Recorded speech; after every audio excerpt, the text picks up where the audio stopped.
Hi, this is Ryan with TrendLizard.com. We're going to take a look at one more ETF tonight. This is SBIO. It is the ALPS or Alps Medical Breakthroughs ETF. So this guy is, in my mind, a little less interesting than the other two we looked at earlier today. This one is not clearly as trendy.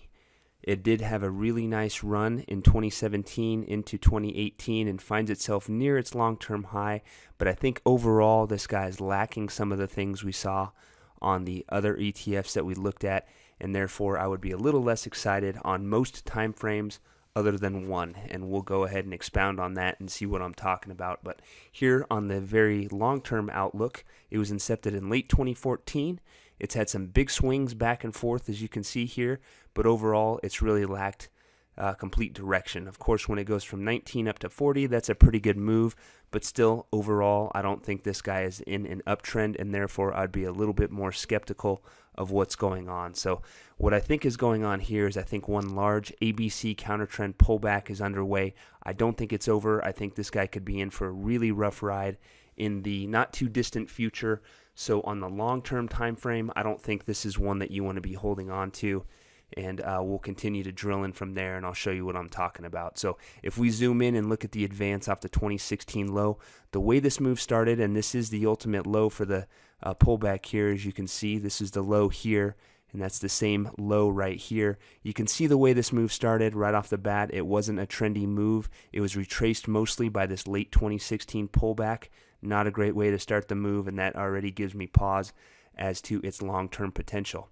Since then, it's been in a pretty nice trendy move that does not yet appear complete, but I do think that when this trendy move completes, it's going to prove to be the end of this C-wave advance, and you're going to see a much more significant drop from that point. So that's what concerns me. The good news is it does look like it's still going to go higher for now. Again, this looks like a 5-wave move. It appears to be in a 4th wave pullback that began in, looks like, June of this year. And I don't believe that this pullback is over yet, and I think it probably will turn higher. But I think once you get one more up leg, I think that's going to be the end of this entire advance, and so therefore you need to be careful. So let's go ahead and zoom in here. This looks at just this advance off the 2018 low, or I guess not quite the 2018 low, but April's low.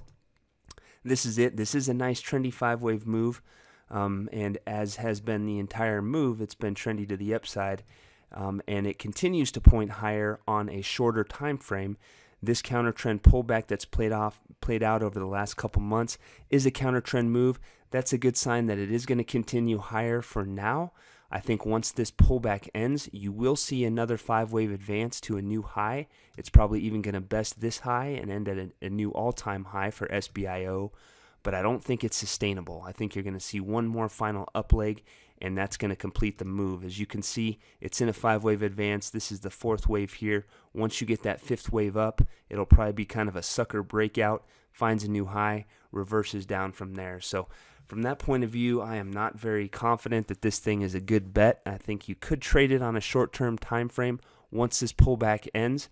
As long as this pullback that's currently happening ends somewhere above 35, you will have an opportunity to trade that final up leg, and that is a buying opportunity. I think what you'd want to see is a new low, something that moves below June's low but stays above 35. And then if you start seeing some strength from there, some trendy upside movement, you can look at buying into it at that point. Again, just to trade one final up leg, but that up leg, again, just fits as the final move of this advance here. And then I think you're going to see a much more significant drop. So I guess the bottom line is you can trade it on a short-term time frame, but I'd be really skeptical of looking at anything longer term than that. I think there's a lot better opportunities out there than this guy. Just from a long-term basis, you can see that it's just not in an uptrend. It's just more in a back and forth move. As big as these swings are, we still want to see something more promising on the long-term time frame. So I would be very skeptical of this guy. So I hope that's very helpful. Again, this is Ryan from TrendLizard.com. We do this stuff every day. If you have ETFs or stocks that you'd like analyzed, please come visit us at TrendLizard.com, and I'll do the same thing for you. Take a look at any ETF or stock you send to me on all time frames and give you an idea of how to trade it using Elliott Wave. Thank you very much. I hope this has been helpful. Have a wonderful evening, and we'll see you again very soon.